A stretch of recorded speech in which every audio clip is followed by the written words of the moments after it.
There is only one animal on record that has gone extinct twice. And the story of how that happened and what it unlocked is one of the strangest things science has ever pulled off. Because right now, in 2026, we are not just talking about bringing extinct animals back, we have actually done it. Twice.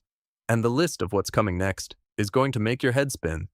This video is about the 2 extinct animals that were brought back and the lineup of species that scientists are actively working to resurrect next. Some of these you've probably heard of. Some of them are going to genuinely surprise you. Let's start with the one that most people have never heard of, even though it happened over 20 years ago. The Pyrenean ibex was a wild mountain goat, stocky, sure-footed, built for the steep limestone cliffs of the Pyrenees between Spain and France. These animals were once widespread throughout the Iberian Peninsula and the far south of France, but their populations collapsed rapidly in the 19th and 20th centuries because of hunting. By the time anyone really tried to save them, it was already too late. In 1993, a management plan was created to save the remaining 10 animals, and even that number kept falling. By 1997, there was one left, a 13-year-old female named Celia. And here's where the story gets both heartbreaking and remarkable at the same time. 10 months before she died, a wildlife veterinarian tracked her down with a blowpipe, sedated her, and took small tissue samples from her ear and flank, just on the chance that those cells might matter someday. The last Pyrenean ibex died in January 2000. Rangers found her body in Ordesa National Park, crushed beneath a fallen tree. With that, the species was officially gone. But those cells were still sitting in cold storage. Spanish government agencies, working with a private company called Advanced Cell Technology and other teams of researchers, thawed out the frozen samples and started trying to bring them back from the dead. The process they used was cloning, the same technique used to clone Dolly the sheep a few years earlier. It wasn't the only attempt at this kind of resurrection, either. In 2013, a separate team tried the same approach on a completely different animal, the gastric brooding frog, an Australian species that gave birth through its own mouth before going extinct in the 1980s. Using frozen cells, they got the cloned embryo to start dividing. For a few days, it looked like it might work, but it never developed further, and no living frog was ever born. They took the DNA from Celia's preserved cells, inserted it into hollowed-out egg cells from domestic goats, and implanted the resulting embryos into surrogate mothers. 57 embryos went in. Only 7 pregnancies resulted. 6 of those miscarried. 1 made it to birth. On July 30, 2003, a female Pyrenean ibex was born alive. The Pyrenean ibex became the first animal ever brought back from extinction through cloning. For a few minutes, a species that no longer existed was alive again. And then Celia's clone suffered from an extra lobe in her left lung, which prevented it from inflating properly. She died within minutes. The Pyrenean ibex is also the only species to have gone extinct twice. Now, the reason I'm telling you this story first is because it sets up something important. The Pyrenean ibex showed the world that de-extinction wasn't just a thought experiment. It was a real thing that could actually happen, even if imperfectly. That proof of concept sat in the background for over 2 decades while the science kept improving. And then, in April 2025, a company called Colossal Biosciences changed everything again. The dire wolf, largely assumed to be a legendary creature made famous from the HBO series Game of Thrones, was an American predator that had been extinct for over 2,500 years. Dire wolves were specialists. They were built for one thing: taking down massive Ice Age prey. Bison, camels, even young mammoths. They had heavier builds and bone-crushing jaws designed specifically for overpowering big, slow animals. And for tens of thousands of years, that worked perfectly. Then, around 13,000 years ago, the Ice Age megafauna collapsed. The prey that dire wolves depended on disappeared in a geological blink, and the dire wolf, so perfectly adapted to hunt those specific animals, couldn't pivot. Their leaner, more flexible cousin, the gray wolves, could switch to hunting smaller, faster prey, like deer. Dire wolves could not. So they went extinct, not because they were weak, but because they were too specialized for a world that stopped existing. There's another layer to this that makes it even more striking. Dire wolves and gray wolves had been on separate evolutionary branches for roughly 5.7 million years. They overlapped in North America for thousands of years, living in the same territory, and there is no evidence they ever interbred. That genetic isolation meant dire wolves couldn't absorb any adaptive traits from their more flexible cousins. The door between those two lineages stayed permanently shut, right up until the end. So how do you bring that back?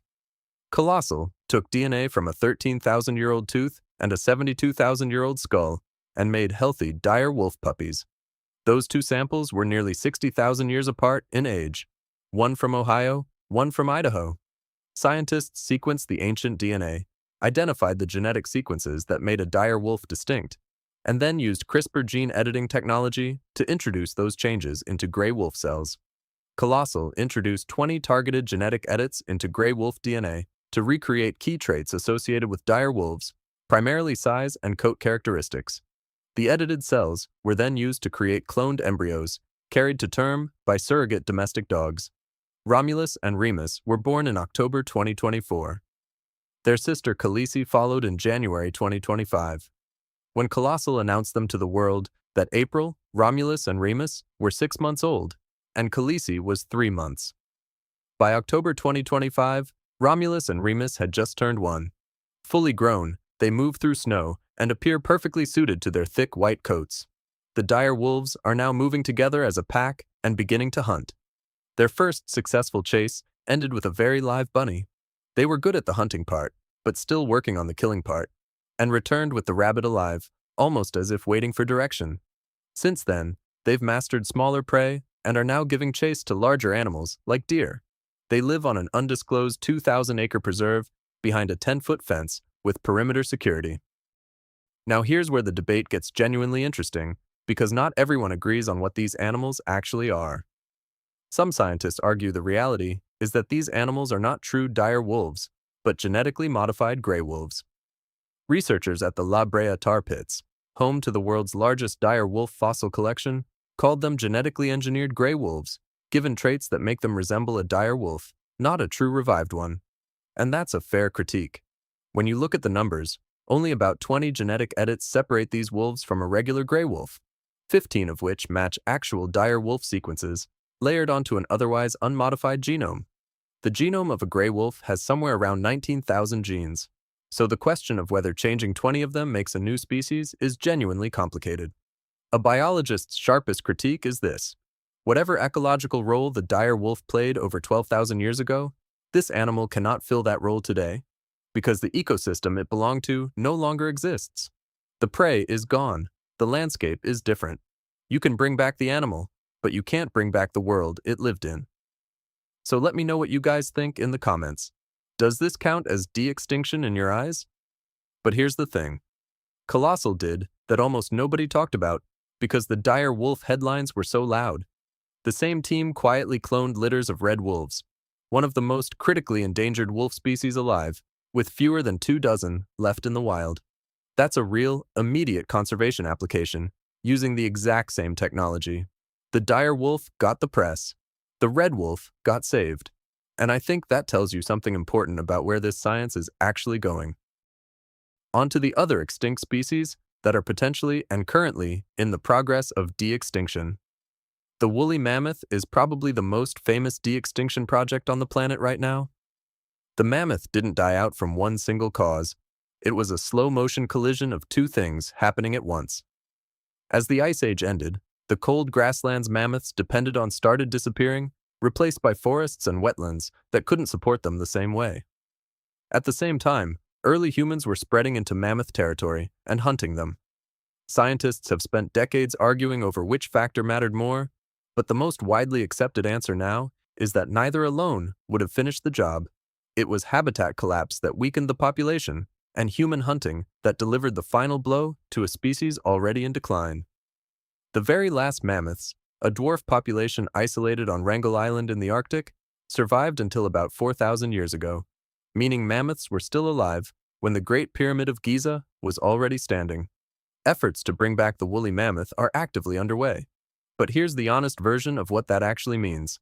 The woolly mammoth and the Asian elephant share about 99.6% of their DNA. So what Colossal is actually building is not a mammoth. It's an Asian elephant genome edited for cold-adapted traits. Thicker fur, more fat, cold tolerance. The goal is an animal that can fill the same ecological niche a mammoth once filled in the Siberian tundra. not a genetic carbon copy of the original.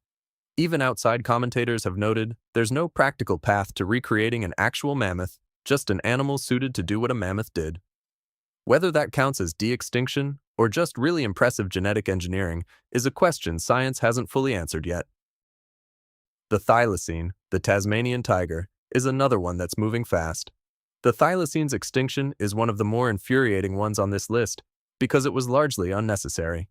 Farmers in Tasmania blamed it for killing sheep, and starting in 1830, bounty hunting was used to try to wipe it out.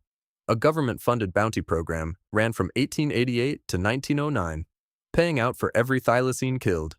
Later research suggests it probably wasn't responsible for much of the livestock loss it was blamed for in the first place. Combined with habitat destruction and disease, the wild population collapsed fast. The species was finally granted legal protection in 1936, but that protection came just 59 days before the last known thylacine died in Hobart's Beaumaris Zoo, reportedly from exposure after being locked out of its shelter overnight. Scientists have made a major breakthrough in efforts to bring back the thylacine, with Professor Andrew Pask, who leads the Thylacine Genetics Research Lab at the University of Melbourne, describing the progress as a major leap forward, backed partly by a $10 million grant from Colossal Biosciences. A pivotal moment came with the discovery of a well-preserved thylacine head containing intact RNA molecules, a specimen that had been sitting in a bucket of ethanol in the back of a cupboard for about 110 years. The thylacine matters for a reason beyond nostalgia, too. The Tasmanian ecosystem has functioned without a top predator for generations since the thylacine vanished, and reintroducing one could genuinely reshape the balance of that ecosystem in ways that benefit the animals already living there. The dodo is on the list, too.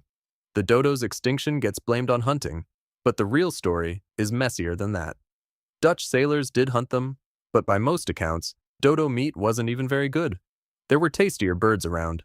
The bigger killer was what came off the ships with the sailors: rats, pigs, and monkeys, all of which found the dodo's ground-laid eggs completely undefended. The dodo evolved on an island with no natural predators for millions of years, so over time, it lost the defensive instincts and behaviors that ground-nesting birds normally rely on to protect their eggs. There was simply no evolutionary pressure to keep them. Once those animals arrived, the eggs had no defense left.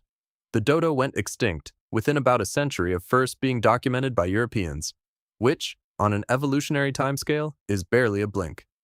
The hashtag #BringBackTheDodo started trending after scientists announced a major breakthrough in lab-grown germ cells in January 2025.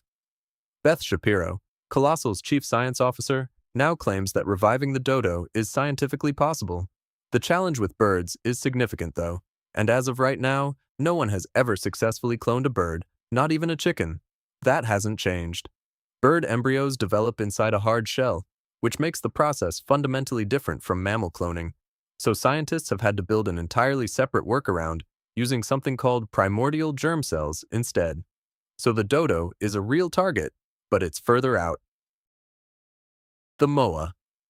Before humans arrived in New Zealand, the moa had no predators at all, which meant it had no instinct to fear anything. When Maori settlers arrived around 600 years ago, that made the bird catastrophically easy to hunt. Combined with habitat loss as land was cleared, the moa, despite thriving for millions of years, was gone within about 200 years of first contact. Colossal Biosciences has added the South Island giant moa, a powerful, long-necked species that stood 10 feet tall and may have kicked in self-defense, to its list of animals it wants to resurrect. Colossal announced it would collaborate with New Zealand's Ngai Tahu Research Centre on the project, working with a Maori research institution that has cultural ties to the bird. And the project has a very famous backer. Peter Jackson, the director of Lord of the Rings, is publicly behind it and has contributed moa bones from his personal collection to the effort. Here's the part the press releases don't lead with. Ecologists warn that reintroducing a 10-foot bird capable of kicking in self-defense could genuinely endanger the surrounding population, especially into an ecosystem that hasn't had a large flightless bird in 600 years. Beyond the animals Colossal is actively working on, there's a longer list of species scientists consider genuinely possible candidates for de-extinction someday, and the range of approaches being explored for them is fascinating. The passenger pigeon went from an estimated 3 to 5 billion individuals to zero in roughly 50 years, one of the fastest collapses of any species in history. What made it possible was the bird's own biology working against it. They nested in colonies so dense they could stretch for miles, which meant hunters could wipe out enormous numbers in a single visit to a single site. Add in nearly 180 million acres of forest, cleared for farmland during the same period, and you get a species that lost its food, its nesting grounds, and its population all at once. The project working on bringing it back, called the Great Passenger Pigeon Comeback, has been running since 2012, writing passenger pigeon genes into the genome of its closest living relative, the band-tailed pigeon. Their stated goal is to hatch the first generation sometime in the 2030s, which would make it, by their own admission, not a true resurrection, but a genetic recreation close enough to restore the bird's lost ecological role in eastern forests. The great auk is another one, a large flightless seabird hunted for its feathers, meat, and oil across the North Atlantic. Because it couldn't fly, it had no way to escape hunters on land, which made it uniquely vulnerable in a way most seabirds simply weren't. The last breeding pair was killed in 1844 by men hired to collect a specimen for a museum. One of them accidentally crushed the only egg with his boot. It's actually been discussed as a de-extinction candidate for over a decade. Researchers have pointed out that the original cause of its extinction, direct hunting, no longer exists as a threat, and its old Atlantic range is still there waiting for it. But it remains firmly in the discussion phase. No active genetic program is underway yet. The quagga, technically a subspecies of plain zebra, is being approached completely differently from everything else on this list. No gene editing at all. It went extinct after being hunted specifically because ranchers believed it competed with livestock for grazing land, on top of demand for its hide. The Quagga project has actually been running since 1987, nearly 40 years, using pure selective breeding of plain zebras to bring back the quagga's reduced striping and brown coloring. It's now in its 5th and 6th generations, and by the project's own account, they've essentially solved the striping. What's left is harder, getting the correct brown coloring back, which one of the project leads described as maddening, because it's proving far slower to breed for than the stripes were. And then there's the Steller's sea cow, a massive, slow-moving marine mammal that Europeans documented for the first time in 1741 and hunted to extinction by 1768. Less than 30 years. It stuck close to shore and couldn't swim out to open water to escape, which made it an easy, reliable target for fur traders who were really there hunting sea otters and just killed sea cows for meat along the way. This one is the longest shot on the list. There's no major, well-funded lab currently pursuing it the way Colossal is pursuing the mammoth or thylacine, though a Russian-backed initiative called Arctic Serenia has said it's working on reconstructing the species' genome. For now, it stays mostly in the conversation, not the lab. If you've made it this far, drop a comment telling me which of these you think we should actually bring back, and which one you think is a terrible idea. That conversation is worth having, and I genuinely want to read what you think. And if this kind of thing is interesting to you, subscribing means you'll catch the next video when it goes up. Lastly, the heath hen. The heath hen used to range all along the East Coast, from New Hampshire down to Virginia, common enough that they were an easy dinner for early colonists. By the 1870s, hunting had wiped them off the mainland entirely, leaving one last population of around 300 birds, all confined to Martha's Vineyard. And for a while, it actually looked like they might make it. A hunting ban and a dedicated reserve, created in 1908, helped the population rebound to nearly 2,000 birds. Watching them gather on their mating grounds even became a local tourist attraction. Then, in 1916, a wildfire tore through the reserve during nesting season and wiped out roughly 80% of the population in one event. The survivors never really recovered. A brutal winter followed. Then a disease, likely spread from domestic poultry, tore through what was left. With the population crushed down to a tiny handful, genetic diversity collapsed too. By 1927, only about a dozen heath hens remained, and just 2 of them were female. By the late 1920s, there was exactly one left, a male, nicknamed Booming Ben. Every spring after that, he returned alone to the same lecking ground, the traditional gathering spot where males performed for females, and displayed anyway. Locals actually sought him out to watch. He kept doing it, spring after spring, for years, with no female left anywhere on Earth to see it. He was last seen on March 11, 1932. He never appeared again. The heath hen was declared extinct the following year. So here's where we actually stand. We have brought back two extinct animals. The Pyrenean ibex in 2003, imperfectly, briefly, but undeniably. And the dire wolf in 2025, controversially, but walking around on a 2,000-acre preserve right now, hunting as a pack. Beyond those two, at least 7 more species are in some stage of active work. The woolly mammoth, the thylacine, the dodo, and the moa all have real labs and real funding behind them right now. The passenger pigeon, the great auk, the quagga, and the Steller's sea cow are all still in earlier or slower stages, but they're on the list too. Which is why the species still alive today matter just as much as the ones we're trying to bring back. Supporting habitat protection, funding biobanks, and backing conservation efforts for endangered species now is what keeps this list from getting longer. De-extinction is impressive. Preventing extinction in the first place is still the better option. Thank you so much for staying until the end of the video. This one took a lot of work, and I really appreciate that my work is able to help you learn more. If there are any ideas you would like to see in the future, feel free to add it to the comments as well. Have an amazing day, and see you next time on the Fossil Archive.